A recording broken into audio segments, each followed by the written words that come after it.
If you are trying to make a Salesforce Screenflow decision based on the input of a radio button or the chosen radio button selection, it is very simple to do.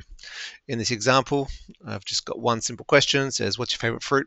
And then it sends you to a different screen accordingly. So if I choose apple, you chose apple, go next. If I choose banana,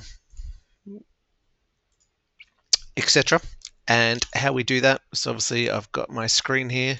It's got my radio button with my three options, apple, banana, orange. Then got my decision element. And what we do, so obviously you need to add a potential outcome for the ones you want to capture.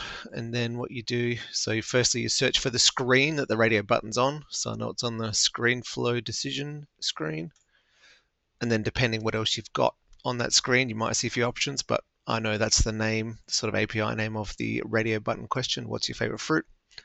And then you want to go equals and then choose whichever choice that you want this decision path to be triggered by. So this is for the Apple option. So I'm going to choose Apple.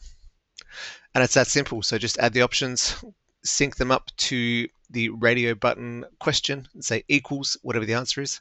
And then you can do that.